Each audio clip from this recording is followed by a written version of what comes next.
bonjour à tous. Je propose de commencer, comme d'habitude, par un petit temps de louange.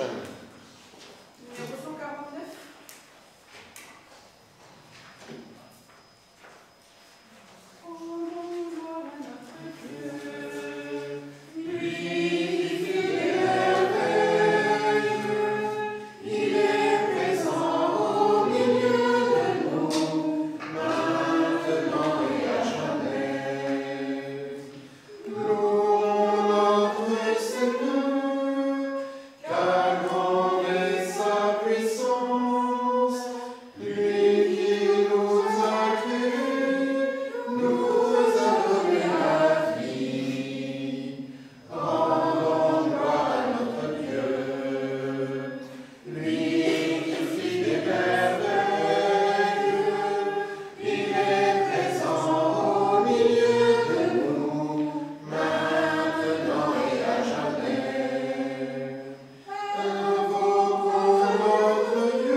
Dans la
fait.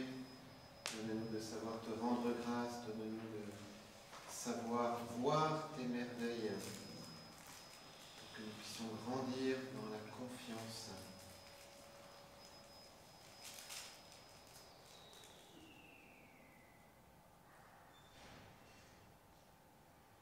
Seigneur Jésus, nous te demandons maintenant d'envoyer ton Esprit Saint. Nous allons chanter l'Esprit Saint et n'hésitons pas à chanter en langue pour poursuivre ce chant à l'Esprit Saint. Numéro 81. Oh, Esprit de Dieu.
paix que tu mets dans nos cœurs.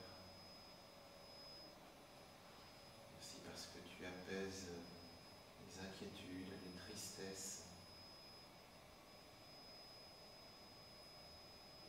Merci parce que tu viens avec ta joie.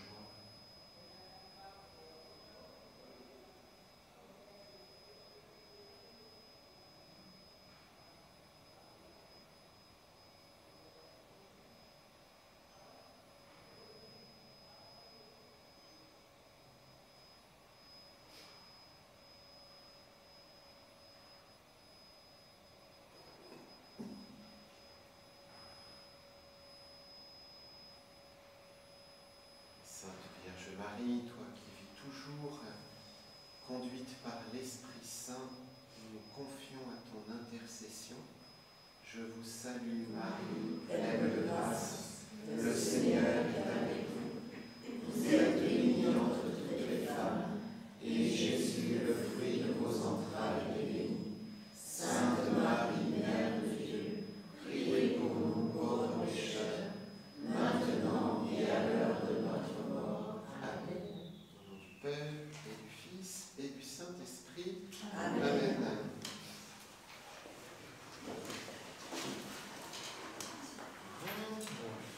Distribuer les feuilles. Oui. J'ai un peu d'excuses, mais au fond de ça. Comment un mot d'excuse? De Père Antoine et de Sœur Marie qui Bon. Bon, oui, c'est vrai. Mais vous prenez pour vous aussi? Oui. Ah non.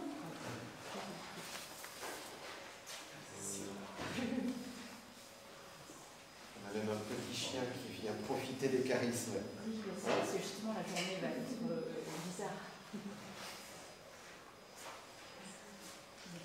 Un petit chien charismatique. On a... Je ne sais pas s'il a chanté en langue. Non. Il m'a emporté le lave. Un petit chien qui décolle. Ben oui. Non, mais il est très... Quand on l'emmène à Notre-Dame de Victoire, on est en bas, il est tout calme. Il est tout calme, c'est bien, c'est bien.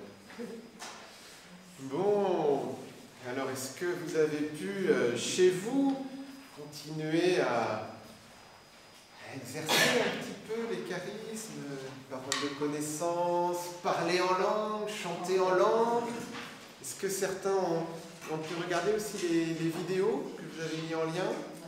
Oui? Bon, très bien. Très bien. Alors, moi, je n'ai pas fait. Bon.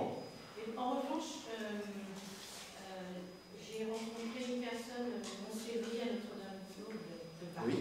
Oui, oui. Et puis là, au repas de l'archiconfrérie la semaine dernière, donc une deuxième personne, Oui. elles m'ont demandé de prier pour elle. Et tout de suite, j'ai dit, voilà, on y va. Oui. Je vous salue Marie. Ouais, très bien, très Voilà. bien. Et ça, je le ferai maintenant, je pense. Oui, oui. Enfin, je le ferai systématiquement. Mais oui, je pense que Voilà, c'est... ce que j'ai fait. Oui, ben, très bien, très bien, très bien. Je pense qu'effectivement, hein, c'est une bonne chose quand quelqu'un nous demande de prier pour elle, de prier sur le moment en fait. Voilà, et puis même de prier du coup avec la personne. Je pourrais vous témoigner notamment une chose, ça m'avait beaucoup impressionné. Ici à la basilique, il y avait quelqu'un qui était venu prier et puis qui avait laissé son sac pour prier la Sainte Vierge, la Sainte Vierge. Et elle avait un appareil photo dans son sac, et elle sort de la basilique, elle ouvre son sac, plus d'appareil photo. C'est-à-dire que quelqu'un avait ouvert son sac, etc. prend l'appareil. Et je lui dis, mais écoutez, je ne sais pas quoi faire, si on trouve évidemment, voilà. Mais on peut prier ensemble, hein, on peut au moins dire je vous salue Marie pour confier l'appareil photo, et puis voilà. Et on dit je vous salue Marie. Et voilà. Puis, il y a plusieurs épisodes de rebondissements. Enfin bref, en gros, quelques minutes après, elle ressort de la basilique. Et là, il y a quelqu'un, on a trouvé un appareil photo. Et du coup, 3 minutes après, on court en espérant qu'elle soit encore sur le parvis. De fait, je crois qu'elle était peut-être acheter un truc à la boulangerie, puis elle sortait, on la retrouve et on lui redonne son appareil photo. Voilà. Donc juste comme ça, une petite prière sur le moment. Ouais. Alors, j'ai eu Oui. à prier pour 2 personnes cette semaine. Oui. J'ai envoyé un message comme ça en fait. Oui. J'ai dit, bon, ne crains pas. Mais est-ce que tout va bien? Il m'a dit ça. Je dis, ne crains pas et tout. Et puis après, je lui dis, je lui ai envoyé une petite chanson de la chanson qui dit ne crains pas. Oui. Et après, je lui ai dit, ça serait bien que tu ailles à Sacré-Cœur faire une d'adoration. Ah oui. Elle m'a confirmé effectivement qu'il y a des démarches qu'on fait par le Sacré-Cœur. C'est-à-dire que vous sentiez intérieurement, c'est ça, qu'il fallait que vous lui disiez qu'elle aille prendre un temps d'adoration au Sacré-Cœur, c'est ça. Et voilà. Et elle vous a confirmé que c'était une bonne inspiration. C'est ça. Et ben voilà. On est comment faire pour y aller, donc. Ouais. Et Merci l'autre, Seigneur. c'était hier matin, une Ouais. dame qui s'est confiée à moi, une paroissienne du coup, parce que là, elle va quitter le travail parce que le curé ne plus. Et elle était vraiment en pleurs, elle était vraiment pas bien. Et après, j'ai pensé à la formation du coup. Je l'ai écoutée, j'ai eu le temps d'écouter avec elle, et après j'ai prié pour elle, et après on s'est enlacés, elle s'est mise à pleurer, et elle m'a dit merci. Oui. Je vous salue Marie. Oui, oui, oui. Ben, merci pour ces témoignages. Effectivement, voilà, quelqu'un nous demande de prier pour lui, pour elle. qu'est-ce que le Seigneur voudrait qu'on lui dise, hein, voir un peu ce réflexe-là, hein, effectivement. Je lui ai dit des grâces. Oui. Il faut vraiment se dire hein, que Dieu aime bien passer à travers les uns et les autres. Hein. L'Esprit Saint, il est en chacun. Et il n'y a rien d'extraordinaire. Il n'y a rien d'extraordinaire, c'est tout simple. Oui. Un petit témoignage très court sur une amie qui me demande donc, dimanche dernier de l'accompagner pour recevoir le sacrement du malade à Saint-Joseph des Nations. Et donc elle est coincée au niveau du cou. Bon, elle a une maladie importante, mais surtout elle est coincée depuis des mois au niveau du cou et du bras. Donc pendant un bon moment, on garde la main sur l'épaule. Et puis en sortant de l'église, elle dit écoute, j'ai plus mal. Ah oui. C'est peut-être le sacrement des malades. Oui, très bien. Ben merci, ben ça introduit bien du coup ce dont on va parler aujourd'hui, prier pour les malades. Hein, voilà, on va entrer dans ce sujet. Voilà, en tout cas, je souligne effectivement hein, ce que vous venez de dire là, les uns et les autres, de prier simplement pour, parce qu'il y a plein de gens qui nous demandent de prier et qui vont pas bien, prie pour la personne et puis peut-être d'être un peu attentif à ce qui peut nous venir avec toujours hein, ce que je vous disais quand on partage les paroles de connaissance, avec beaucoup de délicatesse, hein, pour jamais rien imposer à la personne. C'est pas Dieu te dit que, mais voilà, il y a quelque chose qui me vient, ou tiens, et si, enfin, vous voyez, quelque chose vraiment pour bien respecter la liberté de la personne. Et puis c'est intéressant les retours qu'on peut avoir, hein, parce que la personne vous dit, oui, rien que le fait qu'on ait passé 30 secondes à prier ensemble, ça m'a fait du bien, ça m'a donné la paix. Mais rien que ça, vous voyez, on pourrait dire que c'est une parole de connaissance, pas forcément exprimée, mais vécue. Enfin, je sais pas, vous voyez, parce que l'idée, c'est pas de dire une parole pour dire une parole. L'idée, c'est que Dieu puisse agir à travers nous. Hein, c'est ça. Donc, si on dit un « Je vous salue Marie » et que la personne sent un peu de paix après ce « Je vous salue Marie », l'objectif est atteint, vous voyez, hein. Et encore une fois, il n'y a pas besoin d'avoir de grands trucs extraordinaires. C'est vraiment tout simple et je pense que c'est notre vie chrétienne standard, quoi. Hein. Voilà, alors après, là, dans ce parcours, on essaye de développer un peu ça parce que ça peut vraiment avoir une puissance très, très forte. Alors justement, entrons maintenant dans ce quatrième et dernier topo. Alors dernier, enfin en tout cas là pour cette série, après on verra parce que c'est sans fin, hein, la vie avec l'Esprit Saint. Sur donc la prière pour la guérison et un mot sur la guérison dans la Bible. Alors la guérison dans la Bible, il y a pas mal de choses. Hein, il y a pas mal de choses. Déjà dans l'Ancien Testament, quelque chose d'assez fort, dans le livre de l'Exode, donc on est vraiment dans les tout débuts de la Bible, on a Dieu qui révèle son nom, on sait qu'il révèle son nom au buisson ardent, je suis celui qui suis, bon, on ne sait pas forcément très bien comment traduire, hein, mais voilà le nom de Dieu, mais Dieu aussi révèle différents aspects de sa personnalité, on pourrait dire, enfin, même si le terme, bon, théologiquement, voilà, en se donnant des noms, Et il y a un nom qu'il se donne. Hein, par exemple, vous voyez dans le Seigneur Dieu des armées, par exemple. Hein, on a ça, Seigneur Sabaoth. Bon, on a ça. Mais on a une autre expression, c'est donc Exode 15, « Je suis le Seigneur, celui qui te guérit ». Hein, donc il y avait Rapha, je crois, voilà, le terme qui correspond. Donc, parmi les noms qu'on peut donner à Dieu, il y a celui qui guérit.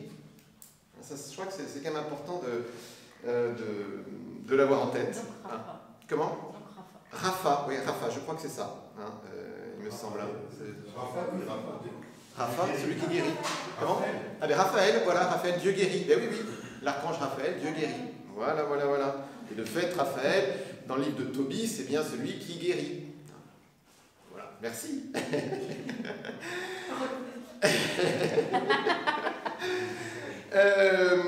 Deux autres grands personnages qui font des guérisons impressionnantes, c'est Élie et Élisée.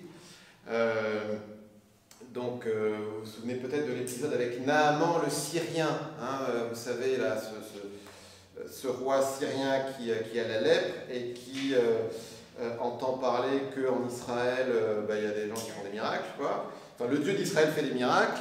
Je crois que c'est sa petite esclave d'ailleurs, hein, qui lui dit « Ah, mais si tu allais, voilà. » Et Élie ne se déplace même pas, vous savez, hein, il arrive avec toute son escorte, il envoie un serviteur trouver Élie, puis Élie, oui, va dire à ton maître qui se baigne cette fois dans le Jourdain, hein.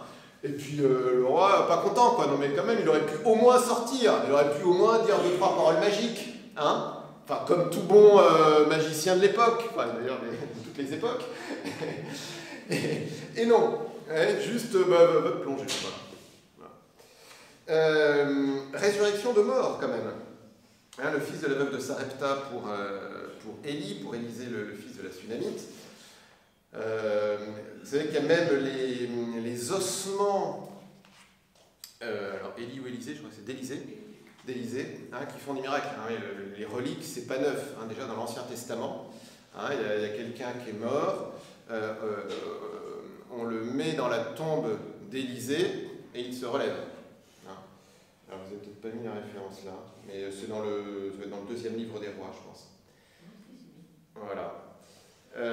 Tobie, avec Raphaël, justement. Moïse et le serpent de bronze, ça c'est intéressant parce que c'est le lien avec la croix. Je ne sais pas si vous vous souvenez de cet épisode, hein, qui peut paraître assez énigmatique. Donc, les Hébreux se plaignent. Bon, donc, du coup, il y a des serpents qui viennent les mordre et ils meurent suite aux morsures des serpents. Moïse prie et Dieu dit, fais-toi un serpent de bronze, mets-le en haut d'un mât, et ceux qui seront mordus par un serpent, qu'ils regardent le serpent de bronze, et ils seront guéris. D'ailleurs, c'est l'emblème des pharmaciens. Je ne sais pas si vous avez fait le lien, mais ça vient de là. Et c'est aussi figure du Christ qui est suspendu au bois de la croix. Hein, voilà. Ça va ? Bon, on pourrait développer d'autres choses, mais dans l'Ancien Testament, c'est assez présent. Ensuite, Jésus. Alors, Jésus, là, pour le coup, c'est plus que massif. En fait, si vous enlevez les miracles de Jésus dans les évangiles, vous enlevez plus d'un tiers des évangiles. Okay. Voilà. Donc c'est vraiment énorme. Hein. Il y a eu une tentation, il y a quelques dizaines d'années, de faire comme s'il n'y avait jamais eu aucun miracle dans les évangiles, les guérisons, oui, c'était psychologique. Enfin voilà, les délivrances, oui, mais c'était de l'épilepsie. Enfin bon. Mais non. Sont des miracles et c'est même essentiel. Alors on en a déjà parlé, hein, je ne vais pas développer ça. On en a déjà parlé sur tout ce que faisait Jésus et puis ce qu'il demandait aux 12, aux 70 et puis à tous les croyants de faire. Mais en tout cas, là je vous ai mis pour acte 10, c'est une caractéristique de Jésus. Là où il passait, il faisait le bien et guérissait tous ceux qui étaient sous le pouvoir du diable, car Dieu était avec lui. Avec aussi, ce qui est souligné là, c'est tous. C'est-à-dire qu'on n'a pas de récit dans l'Évangile de malades qui seraient explicitement allés trouver Jésus et à qui Jésus aurait dit « Non, mais écoute, ta maladie, c'est bien pour toi, hein, garde-la, c'est pour ton bien, comme ça tu grandis en patience, en humilité, en sainteté. » Jamais Jésus ne fait ça. Après, il y a des endroits où il ne peut pas faire beaucoup de miracles, par exemple chez lui, hein, parce qu'il n'y a pas beaucoup de foi, mais il fait quand même quelques miracles. Voilà. Mais en tout cas, on ne dit pas qu'il a refusé de guérir, vous voyez, hein, c'est quand même important. Hein. C'est plutôt l'inverse. Et même des gens qui ne sont pas cathos, en tout cas des non-juifs, hein, il a guéri des non-juifs, et même par l'intermédiaire de quelqu'un, hein, vous voyez, une femme qui demande la guérison de son fils, hein, et le fils n'est pas là. Voilà. Bon. Donc voilà, donc Jésus guérit tous ceux qui se sont présentés à lui malades. Les premiers chrétiens, ils continuent. Hein, je vous ai déjà cité cet exemple de l'ombre de Pierre qui guérissait les malades. Dans les Actes des Apôtres, il y en a une quarantaine de signes et prodiges en 28 chapitres. Donc c'est quand même pas rien. Et alors là, j'attire votre attention sur une chose. C'est comment se passent les guérisons. Alors là, je vous ai mis comment ça se fait notamment dans les Actes, mais en fait Jésus fait pareil dans l'Évangile, sauf qu'il ne dit pas au nom de Jésus parce qu'il est lui-même Jésus. Mais typiquement, c'est au nom de Jésus, un tel soit béni, lève-toi et marche. Et il le prend par la main et il le lève. Vous voyez, typiquement, c'est ça. C'est schéma, vous voyez, juste au-dessus du grand B. Juste juste au-dessus du grand B. Schéma au nom de Jésus, prénom plus bénédiction, ordre en lien avec la maladie, plus un geste. Voilà. Hein. Donc je vous ai mis entre crochets parce que c'est pas systématique. Hein. Qu'est-ce que je vous ai mis un exemple là? Acte 3. Vous voyez, par exemple, au nom de Jésus-Christ le Nazaréen, lève-toi et marche. Donc là, on ne met pas le prénom, par exemple. Il n'y a pas une bénédiction. Par contre, lève-toi et marche. Vous voyez, ça, c'est absolument essentiel. Hein. Donc à chaque fois, on a un ordre en lien avec la maladie. Alors, fait très intéressant, c'est que jamais Jésus ni les apôtres ne disent qu'il faut prier pour la guérison de quelqu'un. Ils guérissent les malades. C'est David Terry qui souligne ça. Jésus ne dit pas guérissez les malades, il dit pas priez pour les malades, il dit guérissez les malades. C'est quand même fou. Effectivement, dans l'Évangile, quand il envoie les 12, guérissez les malades, proclamez l'Évangile, pareil pour les 72, et pareil pour Marc 16, hein, tous ceux qui croient en Jésus feront les mêmes signes et ils guériront les malades. Hein. Donc Jésus ne dit pas de prier pour les malades, il dit de les guérir. Hein. Et là, ce qu'on a par exemple dans les actes, à aucun moment on a des prières, Seigneur Jésus, je t'en prie, viens guérir un tel qui a mal à la hanche. C'est au nom de Jésus, hanche sois guérie et toi, lève-toi. Vous voyez? Oui, une question par rapport à ça. Une exception. Alors une exception, ouais. Oui, sur la libération d'un homme où les apôtres ont essayé de le libérer, il n'a pas réussi. Et là, effectivement, l'épileptique, je dis, c'était pas une vraie possession, mais ce genre de guérison ne se guérit que par la prière. Alors, épisode intéressant, mais en fait, ça va quand même dans le sens de ce que je dis. J'explique. Donc, on amène un possédé, on le décrit comme possédé, je crois, aux apôtres. Alors, oui, voilà.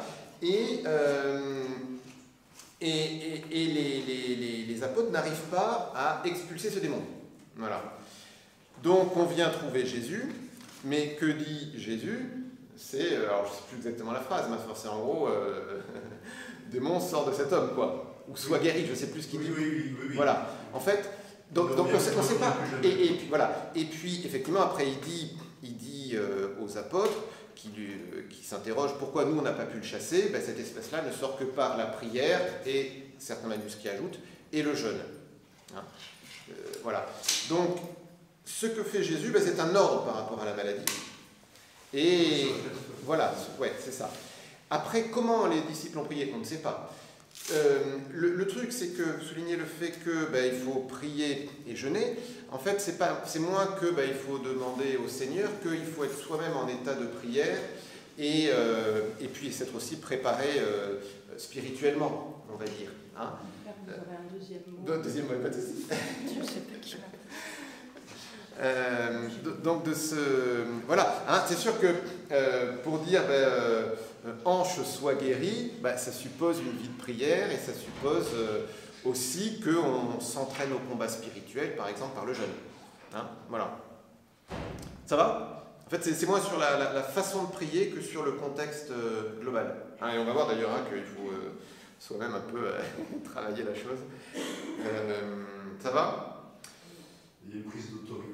Exactement, ouais, tout à fait. Alors c'est ce que je vais développer là maintenant. Je vais aussi un peu le temps que ça va être. Alors, 2 points et puis un troisième, et d'abord un petit témoignage personnel. Prier pour des malades, alors prier pour des malades, je pense qu'on l'a tous fait. Hein, et j'espère qu'on a déjà vu un certain nombre de belles choses se passer. Dire une neuvaine, de dire un chapelet pour quelqu'un, de prier juste pour la personne comme ça, de faire célébrer une messe. Hein, moi, avant de découvrir la vie charismatique, j'ai vu plein de choses comme ça. Même personnellement, dans ma famille, en fait, mes 2 grands-parents paternels sont des miraculés de Lourdes, par exemple. Vous Voyez, hein, donc, cette dimension de Dieu qui guérit, c'est quelque chose qui est, enfin, en tout cas pour moi, vraiment, qui a toujours été une évidence, on va dire. Voilà. Aussi, comme prêtre, on évoquait l'onction des malades, plusieurs reprises. J'ai vu des gens pour qui on a célébré le sacrement des malades et qui ont eu une guérison ou une amélioration notable.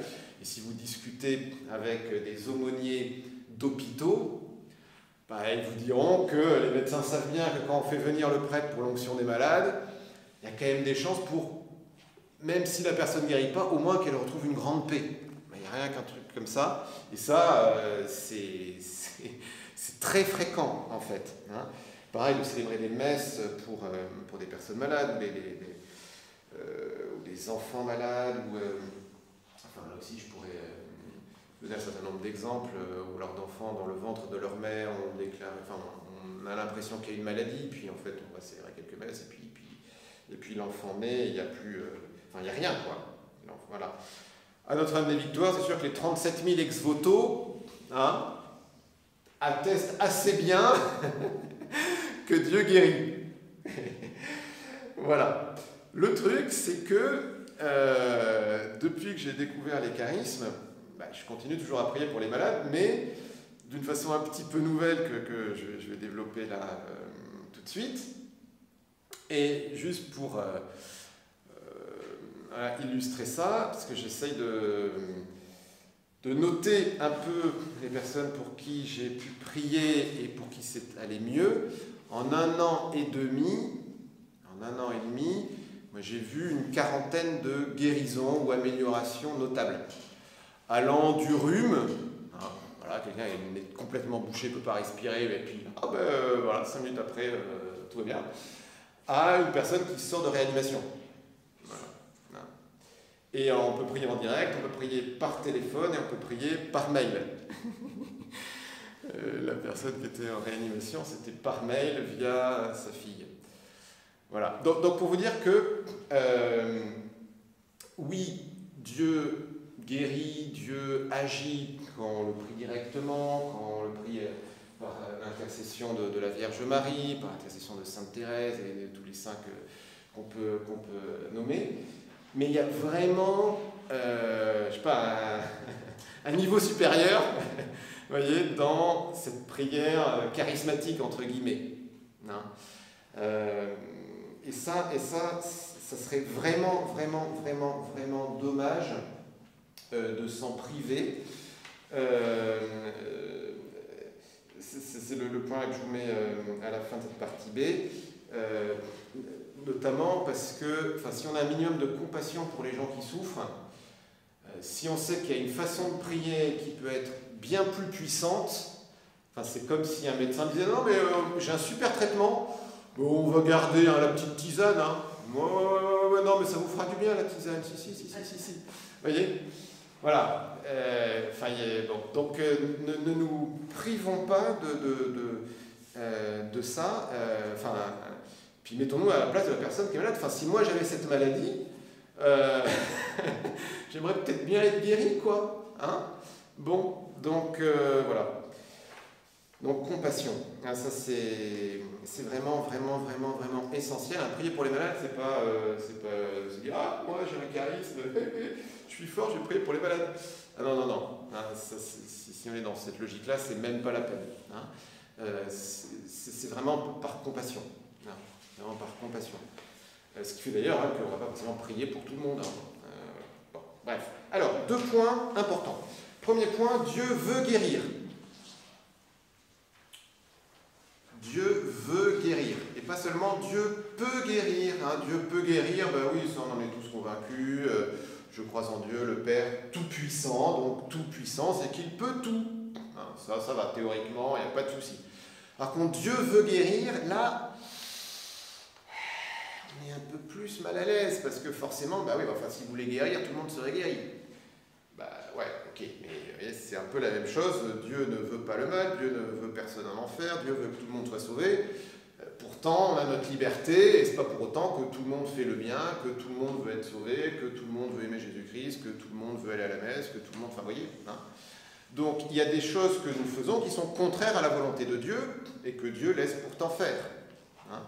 Donc que Dieu veuille guérir n'est pas contradictoire avec le fait qu'il reste des malades. Hein. Voilà, mais Dieu veut guérir. Dans le Notre Père, on dit que ta volonté soit faite sur la terre comme au ciel, donc comme elle est faite au ciel. Est-ce qu'il y a des malades au ciel? Est-ce qu'il y a des malades au ciel? Non, il n'y a pas de malades au ciel. Ok, c'est écrit noir sur blanc dans l'Apocalypse. Bon.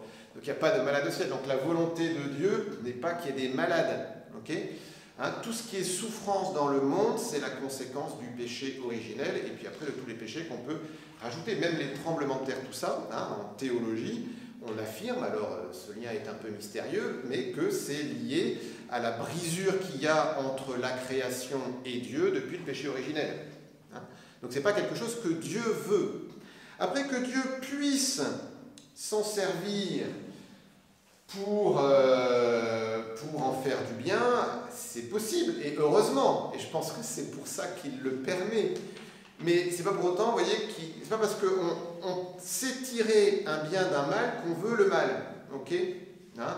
Et un enfant qui fait une bêtise et à qui sa maman en profite pour lui dire, bah, écoute, tu vois, ça, ce que tu as fait, c'est vraiment pas bien, parce que ceci, cela, et puis du coup, il comprend quelque chose et ça lui permet de grandir dans sa maturité. Bah, d'un mal, la maman en a tiré un bien, c'est pas pour autant que la maman voulait que, je sais pas, il se coince le doigt dans la porte et qu'on était obligé de l'amener aux urgences. Vous voyez? Hein? Oui. Le bonus de la guérison, c'est quand même la conversion. Alors oui, alors on va y arriver. Ouais, effectivement, oui, on va y arriver. Mais voilà, donc vous voyez, vraiment avoir ça en tête, que Dieu veut guérir, parce que Dieu veut le bien, il ne peut vouloir que le bien. Dieu est bon, Dieu est vrai. Donc tout ce qui est contraire à ça, c'est pas en lien avec Dieu, ok?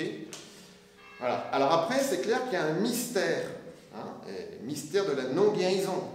Et même dans la Bible, je vous disais que tous ceux qui ont explicitement trouvé Jésus dans les évangiles ont été guéris par lui, mais pour autant, il n'a pas guéri tous les malades de l'univers entier quand il était présent, et sans doute même qu'il est passé devant des malades sans les guérir. Par exemple, en acte 3, on a l'impotent qui est à la porte du temple, que Pierre va guérir, notamment avec la phrase que je vous ai mise là, Pierre déclara, ce que j'ai, je te le donne, au nom de Jésus-Christ le Nazaréen, lève-toi et marche.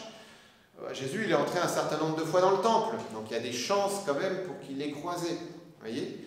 Mais c'est pas parce qu'il y a ce mystère de la non-guérison que c'est que Dieu ne veut pas guérir. Une conclusion, c'est que quand on prie pour un malade, il ne s'agit pas de convaincre Dieu.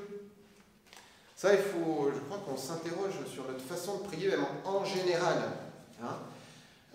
Seigneur Jésus, nous t'implorons, tu sais Seigneur, on souffre beaucoup là, donc vraiment fais quelque chose. Oh, tu nous entends, tu vois un peu tout ce qu'on souffre. Mais Dieu sait bien, Dieu voit bien, ok, c'est l'un qui sait tout, c'est Dieu. Ok, et la souffrance, il connaît aussi. Jésus, il sait ce que c'est que souffrir. Et sans doute bien plus que la plupart d'entre nous. Voilà. Donc il ne s'agit pas de convaincre Dieu, il ne s'agit pas d'apitoyer Dieu. La prière, c'est pas apitoyer Dieu, c'est pas Jésus, regarde-moi. C'est pas ça. On va se mettre en contact avec le Seigneur, mais pour qu'il y ait une efficacité. En fait, prier, c'est permettre à Dieu d'agir. C'est Dieu qui veut agir, mais qui a besoin de notre collaboration pour agir.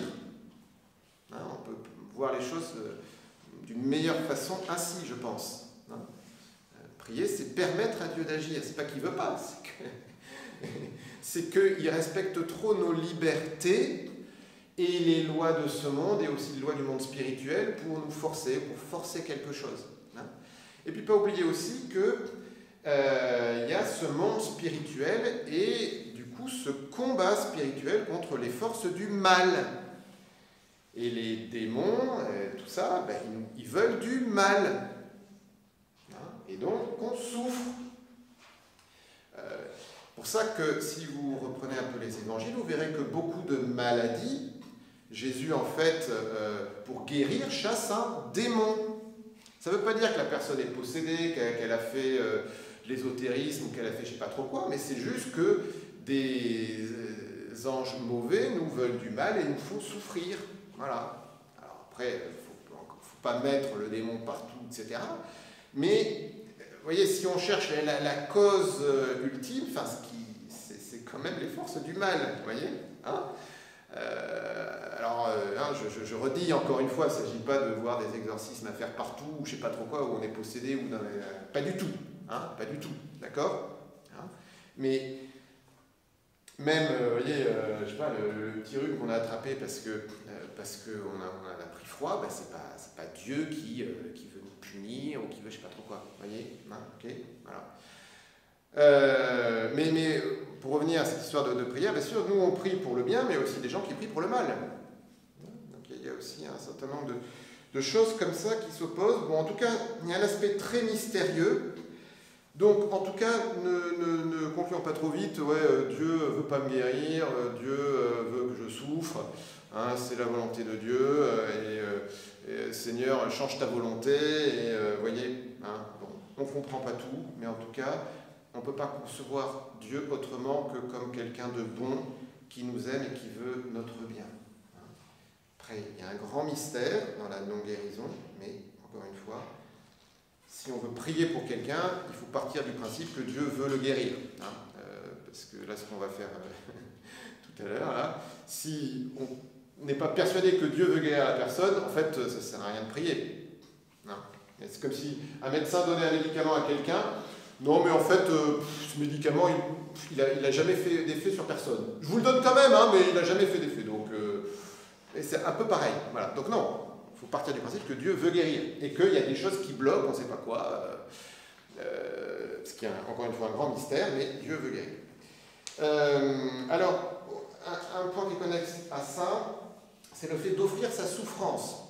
Ça, c'est extrêmement important, et c'est un trésor de notre foi catholique, et qui est vraiment ancré dans la Bible, hein, Colossiens 1, 24, mais aussi 2 Corinthiens 4, le fait que toute souffrance vécue unie à la passion du Christ a une immense fécondité. Hein, prenez n'importe quelle vie de saint, même, je pense que tous nous en faisons l'expérience, hein, quand on a une souffrance, qu'on l'offre à Jésus, qu'on a la vie unie à Jésus, il y a une fécondité. Hein, ça, c'est très clair. Mais le truc, c'est que parfois, il y a des gens qui vont opposer ça au fait que Dieu veut guérir. Ben oui, mais si on offre sa souffrance et que du coup ça fait du bien, du coup, si je guéris, ben alors je ne vais plus pouvoir offrir ma souffrance et Dieu ne va plus pouvoir faire du bien à travers ma maladie. Hein, parfois, on a ce genre de raisonnement, mais enfin, c'est juste que c'est à côté de la plaque. Hein. On offre sa souffrance en attendant d'être guéri. Hein.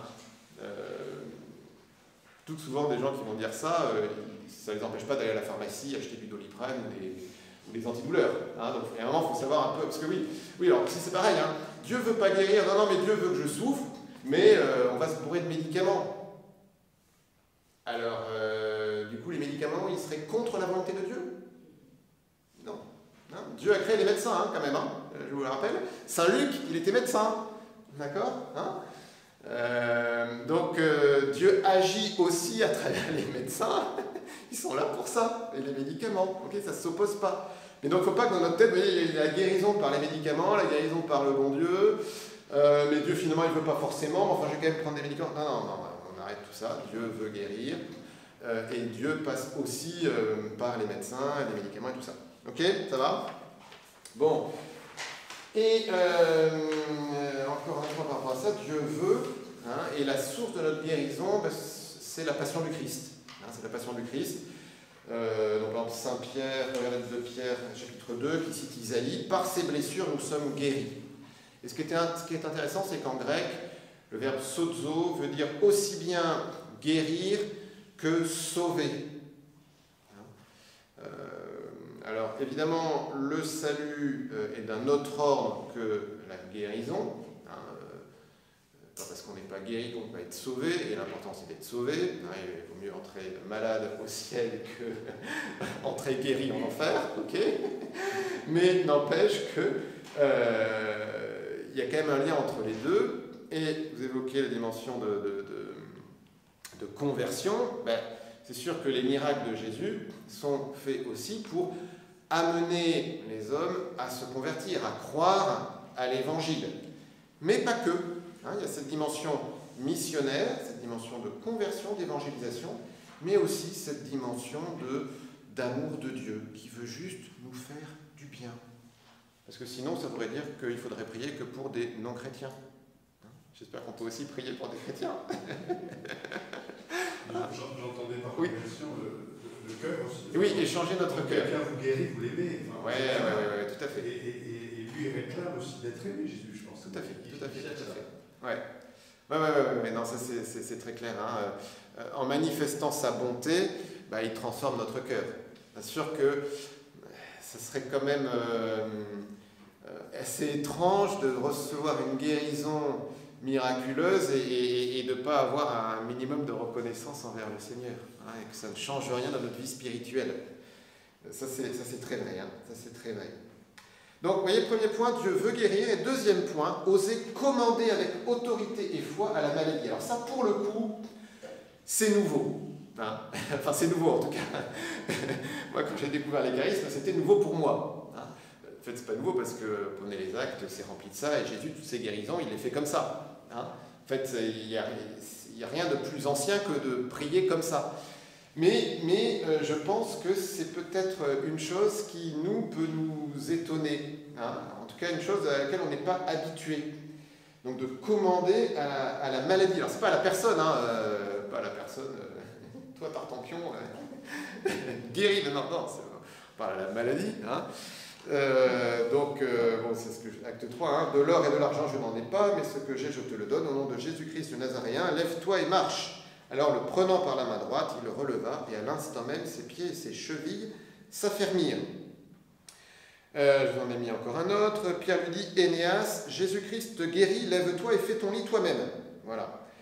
Ou encore, Tabitha, lève-toi. Voilà. Ou encore, il lui dit d'une voix forte, lève-toi, tiens-toi droit sur tes pieds. Donc, de commander à la maladie, de disparaître. Je ne comprends pas bien ça. Ouais. Parce qu'à chaque fois, ce sont des... Dieu commande au démon, quitte cet homme sur le champ, vous les d'aller dans le troupeau de porcs, etc. Mais pour chasser la maladie en disant petit rhume, quitte cet homme tout de suite. Oui, mais c'est exactement ça. Oui, mais c'est ce que je ne comprends pas. C'est-à-dire que l'incarnation du mal, jusque-là, elle est sensible dans la personne du démon, si je puis dire. Oui, mais alors là, on n'est pas forcément... on est même clairement pas dans la possession. Non, tout à fait. Mais c'est pour ça que je... Mais je mets juste après, le fondement, on agit comme des ambassadeurs, comme des intendants. En fait, le fondement de ça, c'est que, comme baptisés, nous avons revêtu le Christ, nous sommes d'autres Christ. C'est Saint Paul qui nous dit ça. Vous tous qui avez été baptisés en Christ, vous avez revêtu le Christ. Un chrétien, c'est un autre Christ. Ok ? Donc ici, il y a pas mal de Christ. D'accord ?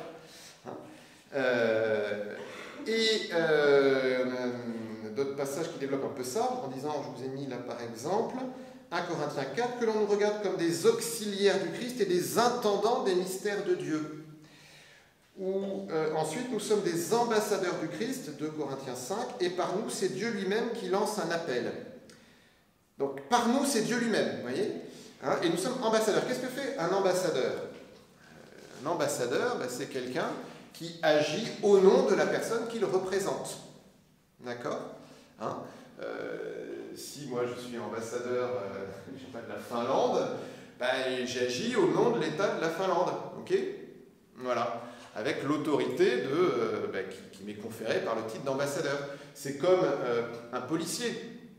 Un policier qui contrôle vos papiers sur l'autoroute, il ne le fait pas en tant que monsieur Tartampion. Il le fait en tant que représentant de l'État, mandaté par l'État pour faire un contrôle d'identité. Vous voyez ? Alors, souvent dans les films, au nom de la loi, je vous arrête, mais il n'a même pas besoin de dire au nom de la loi. On voit avec son uniforme, oui, monsieur. Bon, donc nous, on peut dire au nom de Jésus, je ne sais pas, kyste disparaît, mais en fait, kyste disparaît, ça suffit. Vous voyez ? Parce qu'on est soi-même chrétien. Nous sommes ambassadeurs du Christ, on agit au nom de Jésus comme chrétien, comme baptisé. C'est ça en fait le fondement. truc, c'est que on l'a un peu oublié, ça. On l'a un peu oublié. Et pourtant, je pense que... on l'a un peu oublié, mais il y a quand même des choses qui se rapprochent. Vous voyez, je vous mets ensuite un paragraphe sur la bénédiction et la malédiction, sur la puissance de la parole. Même indépendamment de la relation avec Jésus, notre parole a une puissance colossale. Vous dites à une ado de 15 ans, t'es moche, tu ne trouveras jamais un mari, c'est hyper violent. C'est hyper violent. Vous détruisez quelque chose dans la personne. Mais alors, c'est juste quelques syllabes. Hein. Inversement, quelqu'un qui n'est pas très en forme, vous passez du temps pour l'encourager, vous ne faites rien d'autre que lui parler, vous pouvez lui remonter le moral, comme on dit. Hein. Donc notre parole a une puissance colossale et une puissance aussi dans le monde spirituel, c'est ce qu'on appelle la bénédiction et la malédiction. Hein. Et alors, on sait dans le domaine occulte qu'il y a vraiment des malédictions, il y a la sorcellerie, en fait, c'est rien d'autre que des paroles qui sont prononcées. Hein. C'est la même chose positivement dans le monde spirituel. Quand on bénit quelqu'un, il y a quelque chose qui se passe dans le monde spirituel qui se relie à cette personne et qui est positif. Voyez ? Donc notre parole en elle-même, nous faisons dans notre vie ordinaire l'expérience qu'elle a une puissance, mais elle a aussi une puissance spirituelle. Et ça, c'est pas que le prêtre qui bénit les fidèles à la fin de la messe. Hein. Qu'en famille, les parents bénissent les enfants, c'est rien de plus traditionnel que ça, et c'est puissant. Vous voyez, hein. Voilà. Et donc là, en fait, on agit au nom de Jésus, par la parole, et il y a quelque chose qui se passe. Hein, quelque chose qui se passe. Alors évidemment, il faut le faire avec foi, poussé par l'Esprit Saint, mais pour appuyer notre foi, on a des choses fortes. Hein. Tout ce que vous demandez dans la prière, croyez que vous l'avez obtenu, cela vous sera accordé. Alors ce ne sont pas des formules magiques, parce que il y a un mystère de la foi, un mystère de ce monde spirituel, ce qui est d'ailleurs différent d'une formule magique. Enfin, une formule magique, ça marche à tous les coups. Hein. Voilà. Mais là, non, ça ne marchera pas à tous les coups. Mais ça peut bien marcher. Et en tout cas, oui, il s'agit vraiment de grandir dans notre foi. Et alors, pour prier pour les malades, il s'agit aussi on donne souvent ce conseil de prier de façon proportionnée à notre foi. C'est-à-dire que, évidemment, les personnes que nous aimons le plus, c'est pour elles qu'on aimerait prier en premier, mais il se peut qu'elles aient une maladie niveau un peu supérieur. Enfin, vous voyez, entre un rhume et un cancer, vous sentez bien que c'est quand même pas tout à fait la même gravité. Et puis, entre le rhume de mon collègue de bureau que je vois 3 fois par an parce qu'il est en télétravail depuis Tahiti, et puis, je sais pas, mon fils qui a un cancer, la dimension émotionnelle, elle a strictement rien à voir. Hein. Donc, comme pour tout ce qu'on a vu jusqu'à présent, on s'entraîne et on commence petit à petit.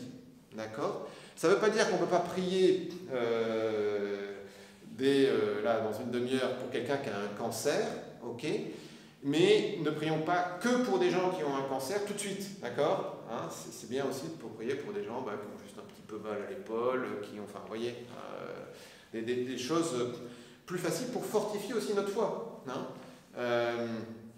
Sûr qu'au départ, voir quelqu'un qui a le nez complètement bouché et puis le nez qui est débouché en 30 secondes, on dit ah ouais, ça marche. Et du coup, ça donne envie de recommencer pour quelqu'un qui s'est foulé l'épaule, ou je sais pas trop quoi, voyez. Et puis après, on se dit oui, mais alors là cette fois-ci, je vais même le faire au téléphone. Hein. Et puis après, non mais et si j'essayais par mail, voilà. Et puis après, bien sûr, il faut se lancer, hein, ok. Mais c'est une dimension progressive et ne pas se focaliser que sur une seule personne qui met très cher et qui a quelque chose de très grave. Parce que forcément, comme le taux de réussite augmente progressivement, au début, sinon, vous voyez, on se décourage tout de suite. Hein, donc, dimension progressive. Donc ça c'était pour souligner l'importance de la foi. Hein, j'ai mis cette phrase de Saint Jean de la Croix, on obtient de Dieu autant qu'on en espère, mais qui est en fait très biblique, hein, parce que Jésus, par exemple, dans l'Évangile, à un certain moment, demande à quelqu'un « Que veux-tu que je fasse pour toi ?» C'est fou quand même. « Que veux-tu que je fasse pour toi ?» Voilà. Donc vraiment, ayons de grands désirs, ayons une grande foi que Dieu peut faire beaucoup. Et puis, oui, donc, je reviens sur le paragraphe au-dessus, sur les déclarations. C'est-à-dire qu'on peut prier pour un malade, on peut avoir une parole de connaissance, mais ensuite on peut aussi déclarer des choses, hein, juste pour tirer profit de cette puissance de la parole. L'exemple que je vous ai mis, voyez, Paul, donc là il a prêché toute la nuit, puis il y a un ado qui était sur le bord de la fenêtre qui est tombé, du 3e étage je crois, donc mort, enfin en tout cas pas dans un bon état on va dire. Et Paul, bon, il descend, il le voit, il dit « Ne vous agitez pas, le souffle de vie est en lui ». Donc c'est une déclaration en fait, hein, déclare que la vie est en lui. Voilà. Et rien que ça suffit à ressusciter ou en tout cas à remettre d'aplomb, parce que tomber du 3e étage quand même on ne doit pas être frais, remettre d'aplomb cet ado. Voilà. Ça va pour ça? Ah oui, il est déjà... jusqu'à 45, c'est ça? Jusqu'à 45. Donc, retenez, Dieu veut guérir et oser commander à la maladie. Alors sûr, la première fois, ça peut faire bizarre, mais une fois qu'on l'a fait 2-3 fois, en fait, voilà, ça passe très bien. Ça passe très bien. Ça passe très bien. Et puis, encore une fois, il ne s'agit pas de faire un truc exotique, ouais, au nom de Jésus, machin. Au nom de Jésus, que ce rhume guérisse. Voilà, c'est tout. Vous dites ça sur un ton, comme vous diriez, oui, tu ne peux pas aller acheter du pain. Oui, alors en fait, bon, tu peux aller chercher du pain, mais au nom de Jésus, hein, que ton rhume guérisse. Hein, voilà. Hop, voilà, c'est pas, ça n'a pas besoin d'être plus compliqué. Ok, hein? Alors justement, comment faire? Je vous mets un petit guide pratique. Alors je reprends tout simplement ce que j'avais reçu dans le congrès mission, l'école des charismes du congrès mission. Bon, un certain nombre d'étapes, mais enfin, vous allez voir, c'est assez simple. Hein. Une première chose que je vous mets en haut, parfois on se dit, ouais, mais prier pour la guérison de quelqu'un, et si cette personne ne guérit pas, est-ce que ça ne va pas faire plus de mal que de bien? Est-ce que je ne vais pas lui donner un faux espoir? Et ça peut être, ça peut être difficile, hein, ça peut être douloureux. Hein. Je me souviens comme ça, prier pour l'enfant d'un ami, c'était un vrai débat, parce que puis l'enfant était assez grand, donc il comprenait très bien qu'on priait pour lui. Qu'est-ce qu'on a, bon, s'il ne guérit pas, est-ce qu'il va continuer à croire en Dieu? Enfin, vous voyez, bon, on peut imaginer des tas de trucs, mais en fait, il ne s'agit pas de se focaliser sur la guérison, mais, comme vous soulignez, en fait, sur la relation entre Dieu et la personne pour qui on prie.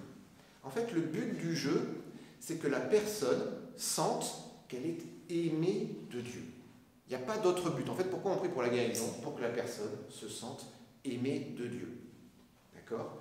Donc, elle est croyante, eh ben, ça peut l'encourager dans sa foi. Elle n'est pas croyante, elle peut se dire, tiens, Dieu existe. Mais c'est ça. Fondamentalement, prier pour la guérison de quelqu'un, hein, c'est pour que cette personne fasse l'expérience que Dieu l'aime. Ce qui fait que, peu importe qu'elle soit guérie ou non, c'est même anecdotique. Hein, alors, bon, plus ou moins, hein, parce que si elle est effectivement guérie d'un truc grave, c'est... voilà, hein, merci Seigneur. Mais c'est presque anecdotique dans le sens où si elle a fait l'expérience que Dieu l'aimait à travers le temps de prière qu'on a fait, eh ben, c'est formidable. C'est formidable. Ben, c'est ce que vous témoignez en fait tout à l'heure là. Voilà, hein, j'ai prié pour la personne, voilà, c'était un bon moment. Et ce qui rejoint le fait que, enfin, ce que je vous disais, quelqu'un vous demande de prier, ben, lui dites pas je vais prier pour toi dans 15 jours si j'y pense, mais priez sur le moment, en fait rien que ça.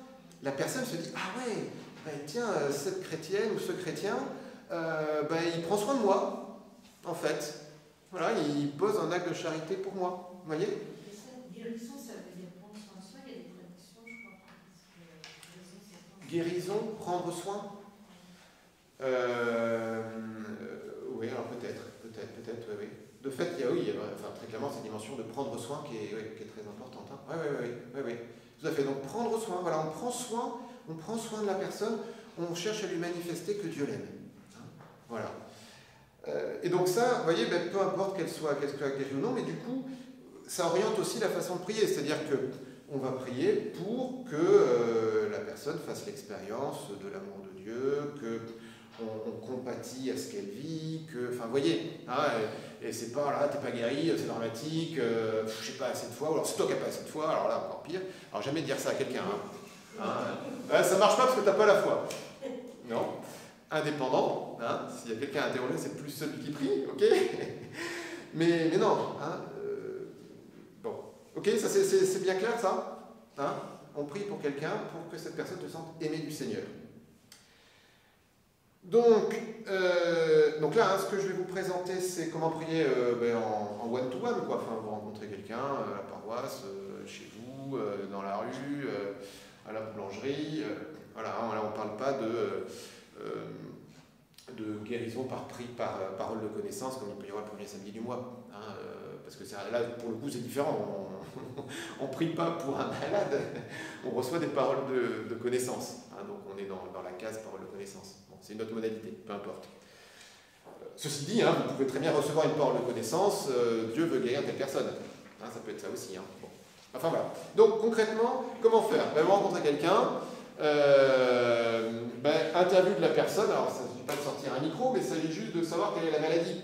C'est-à-dire que bon, vous priez pour quelqu'un, c'est pas la même chose, mal à l'épaule, ou la jambe dans le plâtre, ou un rhume, ou un cancer. Voilà. Alors, il ne s'agit pas d'avoir le dossier médical de la personne, hein, ça ne sert à rien, mais c'est juste pour dire épaule soit guérie, quoi.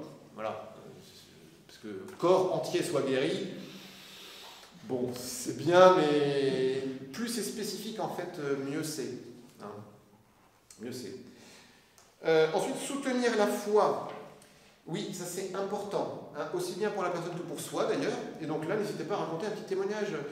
Donc, vous rencontrez quelqu'un, il vous dit, oui, moi j'ai mal à l'épaule, là, je suis fait un truc il y a 15 jours, je suis allé voir un kiné, ça donne rien. Bon, est-ce que tu veux qu'on prie ensemble? Parce que tu sais, j'ai déjà vu comme ça des guérisons, ou alors Notre-Dame des Victoires, il y a plein de guérisons, ou tu sais, il y a quelques jours, j'ai prié pour quelqu'un qui avait quelque chose d'un peu semblable, et voilà, sa personne a pu retrouver sa mobilité, ou j'ai vu quelqu'un qui a prié l'autre jour pour, voilà, enfin, vous voyez, un petit truc pour faire grandir la foi, hein, pour faire grandir la foi.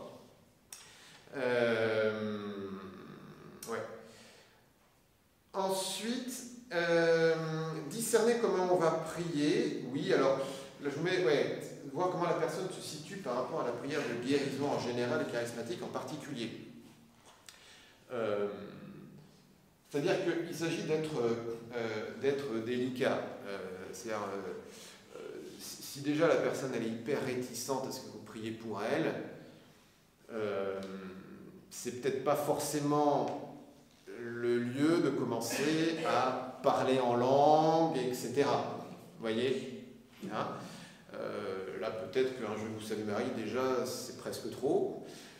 Mais bon, et inversement, il y a un habitué de rassemblement charismatique et tout, alors là, allez-y, vous voyez. Enfin, voilà, donc pour ajuster un peu le discours, hein, pour ajuster un peu le discours et la façon de prier, sachant que ça n'a pas besoin d'être long. Ce que je te le donne, au nom de Jésus, lève-toi et marche. Enfin, oui, c'est une phrase, hein, bon, ce que fait Pierre dans l'acte 3. Peut y avoir aussi, oui, on peut recevoir une parole de connaissance sur le fait de faire un geste prophétique. Et typiquement, Jésus va te laver à la piscine de Siloé. Alors, Jésus a fait aussi des signes, genre cracher par terre, faire de la salive de la boue avec sa salive. Bon, avant de vous lancer dans ce genre de choses, c'est pas impossible, hein, mais faut être un peu sûr de vous quand même, quoi. Hein. Et puis, surtout, il faut que la personne soit d'accord. Hein, et d'ailleurs, même, j'aurais dû le mettre en point 0. est-ce que la personne veut qu'on prie pour elle? Alors, ça, c'est quand même la base de la base. Hein. Et d'ailleurs, vous verrez que, enfin bon, il ne faut pas systématiser, mais enfin quand même, quelqu'un qui n'est pas chrétien, rien du tout, est-ce que tu veux que je prie pour toi? Ah ouais, très bien, ouais. Et puis un bon catho qui va à la messe tous les dimanches, oulala, non, moi j'ai un très bon médecin, non, pas besoin de... Voilà, parce que, oulala, priez pour moi, un truc magique, machin... Donc c'est pas forcément comme on l'imagine, voilà, ça peut être l'inverse. Bon. Et donc évidemment, il faut que la personne soit... Et si la personne vous dit non, moi ça me dit rien, eh ben, il n'y a pas de souci. Ok? Non? Et... Comment? Oui, mais reste malade jusqu'à... Je te maudis, sois malade jusqu'à la fin de tes jours. Mais il faut faire gaffe parce que... Mais oui, mais vous savez que Saint Paul fait ça hein, dans les actes. À un moment, il y a une femme qui est possédée par un esprit de divination et qui le suit non-stop. Et à un moment, il n'en peut plus. Et donc, démon sort de cette femme. Et du coup, elle a plus ce don-là. Évidemment, c'était une esclave qui faisait gagner de l'argent. Enfin bref. Donc, voilà, maudissez pas non plus les personnes. Hein. Non, mais c'est important. Vous voyez, je reviens sur cette histoire de bénédiction-malédiction. En fait, on ne se rend pas compte, hein, mais c'est très puissant. Il faut vraiment qu'on chasse de notre tête et de nos paroles tout ce qui est négatif. Vraiment. On a tous fait l'expérience d'avoir été blessés par des paroles mauvaises, et on fait tous l'expérience aussi, même si on en est plus ou moins conscient, de vivre avec des mensonges dans notre tête qui nous empêchent d'avancer. Hein, je ne serai jamais heureux, j'arriverai jamais à faire ça, moi je suis incapable de faire ça. Bah, c'est une auto-malédiction, alors qui peut être faite par quelqu'un qui nous l'a répété pendant 15 ans. Hein, mais vous voyez, donc chassons ces trucs-là. Hein, et au contraire, non, Dieu veut mon bien, Dieu bénit, Dieu, vous voyez. Et donc on met ce réflexe plutôt de bénir. Hein, et même ceux qui nous agacent profondément, ben Seigneur, bénis-la. Bon, bref, donc il y a discerner comment prier. Voilà. Et ensuite, prier. En n'oubliant pas d'être court, hein, alors ça ne veut pas dire qu'on ne peut pas passer une demi-heure à prier pour quelqu'un, mais dans ce cas-là, voilà, enfin, on sait qu'on prend une demi-heure pour la personne.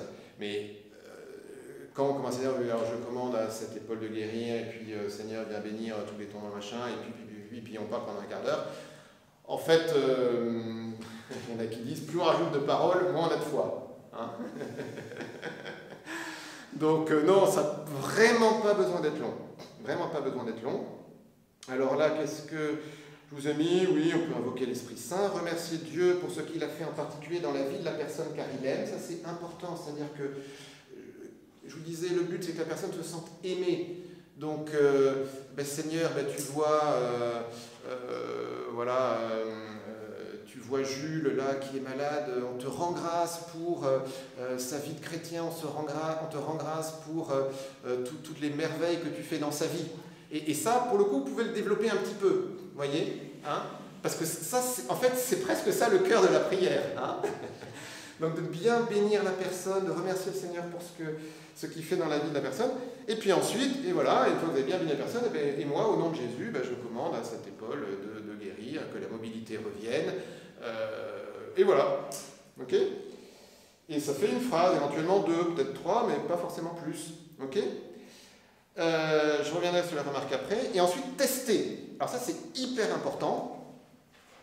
C'est pas toujours facile à faire parce qu'on a une certaine pudeur. Enfin, moi, je sais que j'ai une pudeur par rapport à ça. Mais de tester, parce qu'en fait, si je sais pas, quelqu'un qui a mal à l'épaule, faut lui dire, bon, avant tu pouvais lever ton bras jusqu'où? Tu peux lever jusque-là, maintenant essaye de lever ton bras, est-ce que tu peux aller plus haut? En fait, rien que le fait de tester est une mise en œuvre de la foi. Voilà. Et donc, la guérison, elle est autant dans le fait de tester, de mettre en œuvre la foi concrètement, que dans la prière qui est avant. Ok? Ça, retenez bien ça. Donc, c'est essentiel de tester. Hein, de tester. Alors, d'une part, parce que, comme je vous dis, c'est là, en fait, que se passe vraiment la guérison. Et puis, d'autre part, parce que ça vous permet, vous, de savoir si ça a marché ou pas. Hein? Et aussi à la personne. Et aussi, pour prier une autre fois. Ce qui est bien, c'est même de prier 3 fois pour la personne, hein, de recommencer. Tant que c'est pas... Alors évidemment, si c'est totalement guéri, il n'y a pas besoin de recommencer. Mais souvent, c'est progressif. Même Jésus, dans l'Évangile, à un moment, il s'est pris à 2 fois pour guérir. Hein, c'est dans Actes, au chapitre 8, je crois. C'est un aveugle. Donc, il lui pose les mains. Enfin, je ne sais plus ce qu'il fait la première fois. Il prie pour lui. Et puis, il lui demande, qu'est-ce que tu vois? Jésus interroge, il teste. Qu'est-ce que tu vois? Et là, il dit, je vois les hommes qui sont comme des arbres.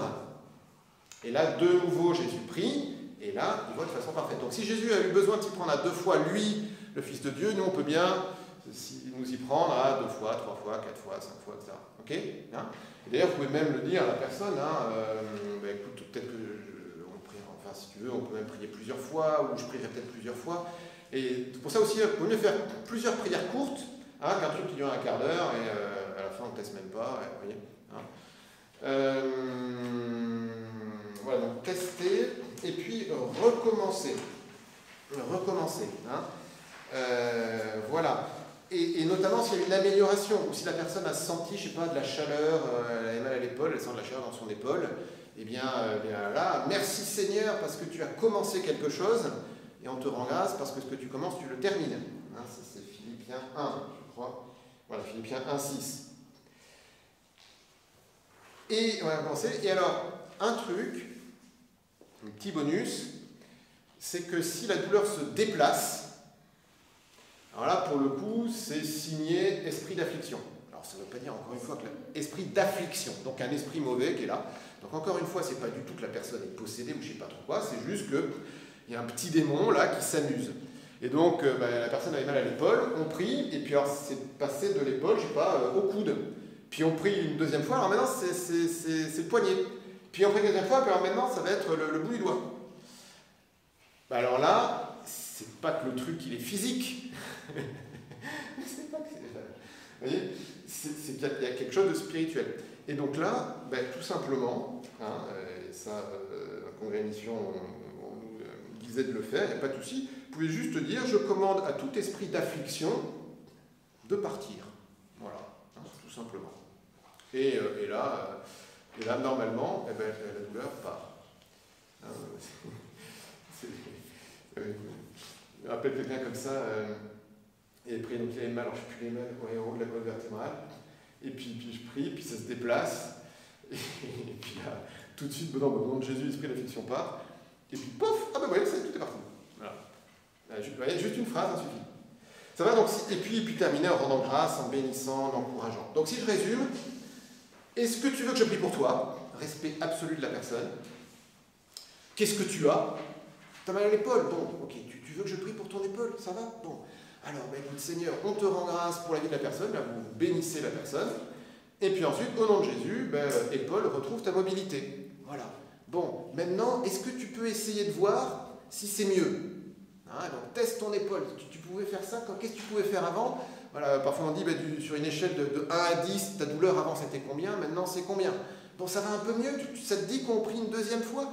Allez, bon, Seigneur, on te rend grâce pour ce que tu as fait, si tu as commencé, là tu le mènes à son terme, merci Seigneur, tu es le Dieu qui guérit, au nom de Jésus, épaule maintenant guérie complètement. Et là, bon, tu peux tester, commencer maintenant, c'est beaucoup mieux, tu veux qu'on prie une 3e fois? Allez hop, voyez, c'est ça. Typiquement, c'est ça, pas plus compliqué. Et puis à la fin, on rend grâce, merci Seigneur. Ok, parce que c'est pas nous qui guérissons, hein, c'est Jésus. Hein. Le policier qui vous arrête sur l'autoroute pour contrôler vos papiers, c'est pas Monsieur Tartampion, c'est l'État qui vous arrête. Okay, hein, et si vous met une amende, c'est pas à lui que vous payez l'amende, hein, c'est à l'État. Okay. Ou alors on peut ça.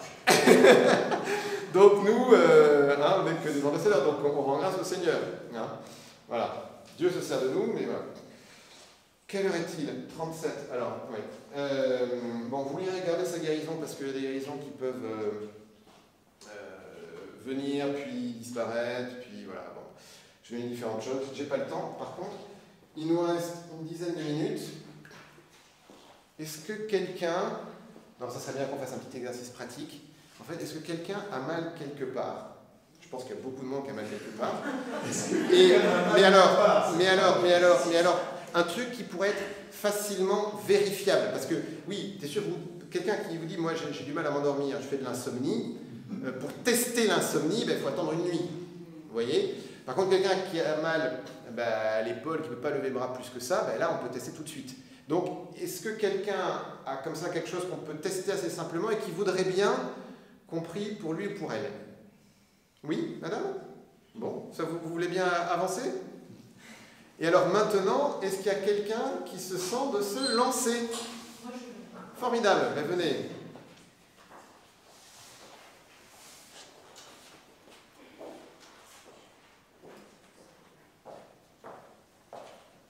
Voilà. Donc, venez devant.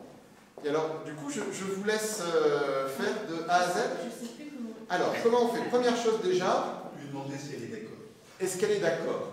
Enfin, oui, c'est ça. Je vais faire. C'est bon? Est-ce que tu souhaites que je prie pour toi? Je vais chanter. Esprit Saint, illumine nos cœurs, remplis-nous de ta paix, en nous murmure Abba.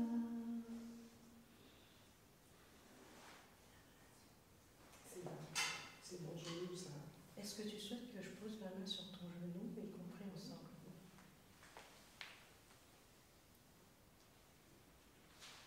Au nom de Jésus,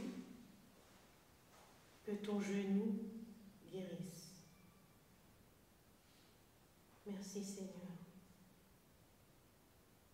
Amen.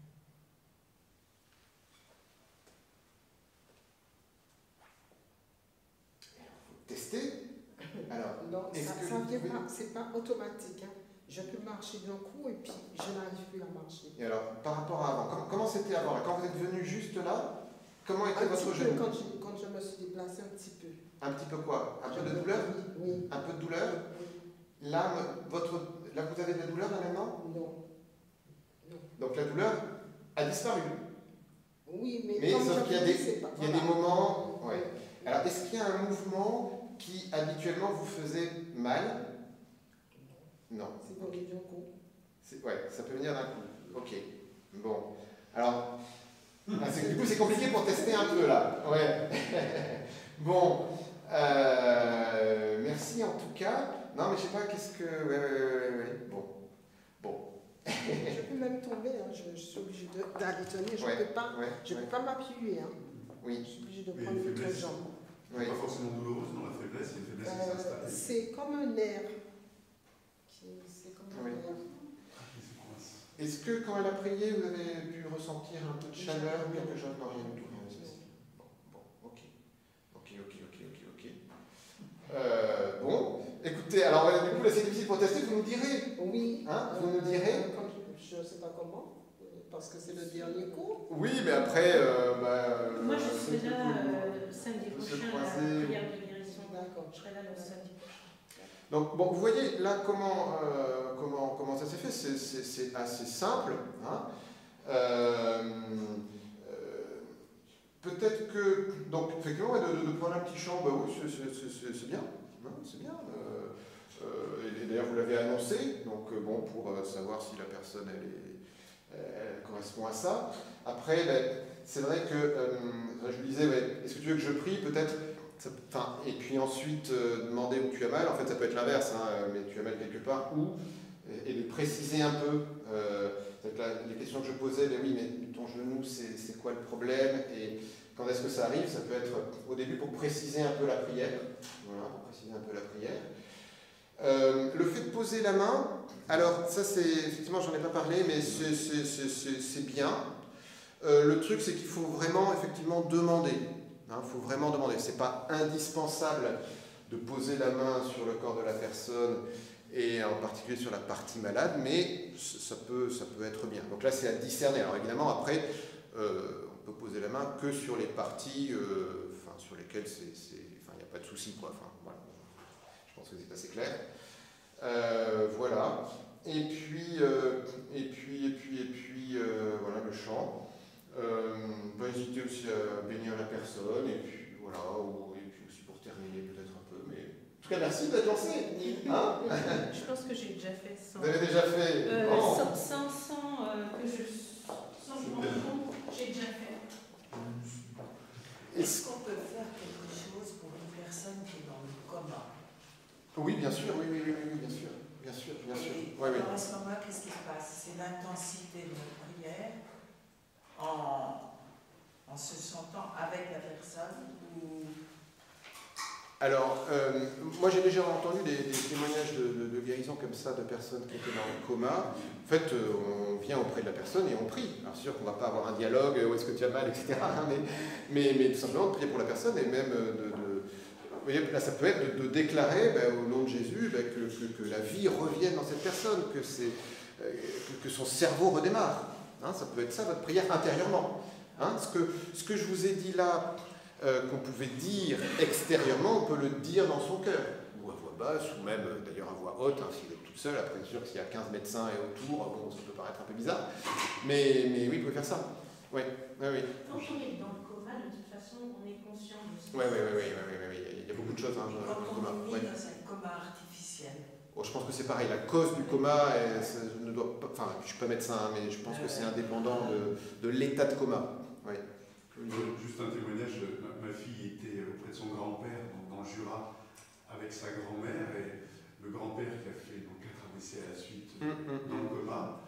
Donc le prêtre arrive et donc je dicte à ma fille une prière qu'elle récite devant le prêtre était là et le grand-père s'est secoué et est sorti du coma. Ah mais voilà. Parce que ma fille a la foi, mais à l'époque pas tant que ça, mais elle a simplement récité la prière que je lui ai écrite. Et tout le monde était en larmes parce que le grand-père est sorti.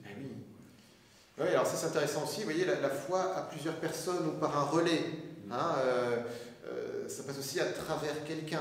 Hein, vous pouvez faire une prière pour une personne, mais transmettre cette prière à quelqu'un de la famille de la personne. On est très lié aussi spirituellement aux membres de nos familles, hein, ça c'est très net. Hein. Ouais. Oui. Prier à l'insu d'une personne. Alors, prier à l'insu d'une personne, donc je dis, première chose, c'est est-ce que la personne veut, hein, donc vous n'allez pas lui faire à voix haute une prière qu'on vient de faire là. Voilà. Par contre, dans votre cœur, évidemment, vous pouvez prier dans votre cœur pour qui vous voulez. Hein. Ça, bien sûr. Et même des gens qui ne veulent pas du tout qu'on prie pour elles, peut-être que justement, il faut prier davantage pour elles, mais sauf que pas en face, quoi. Hein. Tu veux pas que je prie pour toi? Mais c'est pas grave, je vais te dire un chapelet. Dites le chapelet dans votre cœur, oui. C'est que des douleurs physiques, Ah, tout est possible. Et pour les couples qui ne peuvent pas avoir d'enfants, ça revient à la guérison de ce type. Bien sûr. Ah oui, vraiment, là, tout. Ouais. C'est général pour tout, hein, en fait, et même plus large que la guérison. Hein. Ce qu'on vient de faire là, on pourrait même, je sais pas, quelqu'un qui serait en recherche de travail, on pourrait prier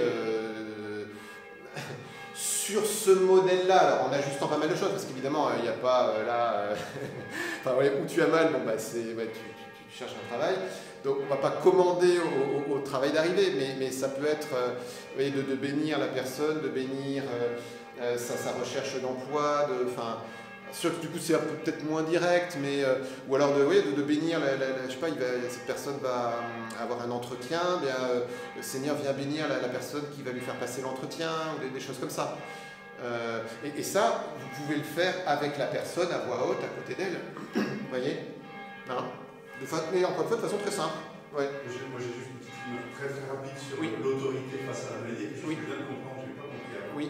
C'est que le mal, c'est vraiment l'expression du dérèglement général lié au péché originel. Et reculer, par exemple, je sais pas moi, un orage qui arrive, comme le faisait sur un élément, c'est aussi la même nature que commander à la maladie. C'est ce que je pense, c'est ce rapport-là la présence du mal de le faire reculer, c'est comme si le mal se personnifiait dans une verrue ou dans un couteau.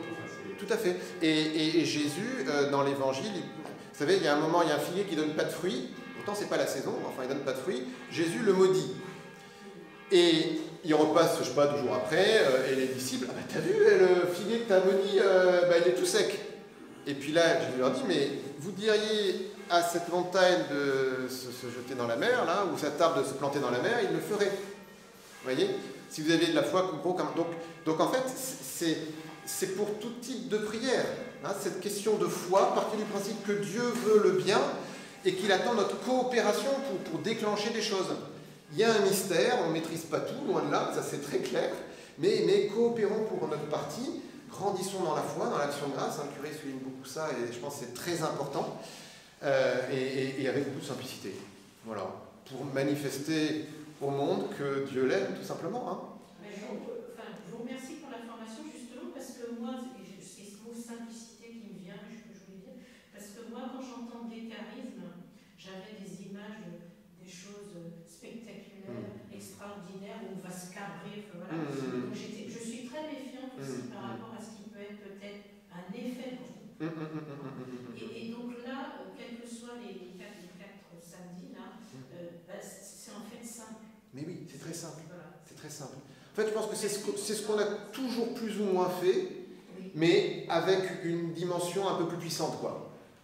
Quelques clés pour que l'Esprit Saint est beaucoup plus axé à nous, quoi.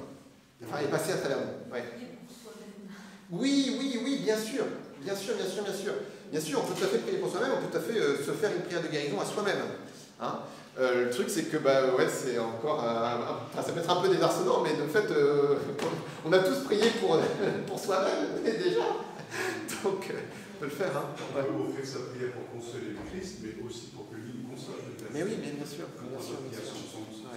C'est Xavier Caretta qui, je ne sais pas si vous connaissez Xavier Caretta, la Divine Volonté, qui elle voulait souffrir pour le Christ parce qu'elle avait d'un amour au-dessus de l'ordinaire. Et quand le Christ lui enlevait une souffrance, il disait mais tu m'aimes plus alors. Oui, alors après, ça c'est très... C'est très particulier. Voilà, un échange d'amour entre deux personnes. Oui, de fait. Il y a un échange d'amour. Ça, pour le coup, je pense que ce sont des vocations très particulières. Hein. Effectivement, hein, on a dans l'histoire de la spiritualité des gens qui disent « moi je suis une âme victime ». Alors, bon, pourquoi pas, hein, parce qu'effectivement, il y a la souffrance vécue avec Jésus a de la puissance, mais ne partons pas du principe qu'on est tous des âmes victimes, hein, d'accord, hein, donc là, voilà, on se calme. Exactement, oui. Est-ce qu'on ouvre un verset sur le cœur je vous salue Marie? Oui, prions. Je veux bien. Allez, chantons la Vierge Marie. Je vous salue Marie, comblée de grâce, le Seigneur est avec vous. Vous êtes bénie entre toutes les femmes, et Jésus, votre enfant, est béni. Sainte Marie, Mère de Dieu, priez pour nous, pauvres pécheurs, maintenant et à l'heure de la mort. Amen, Hosanna. Seigneur, te confions en Marie, ton serviteur, le Père Sébastien, et son ministère.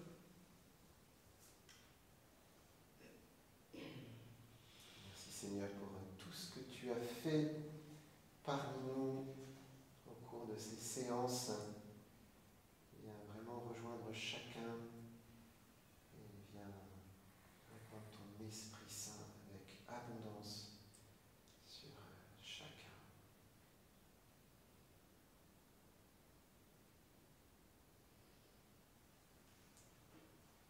Seigneur soit avec vous. Et avec votre esprit. Que Dieu Tout-Puissant vous bénisse, le Père, le Fils et le Saint-Esprit. Amen. Voilà, merci à vous.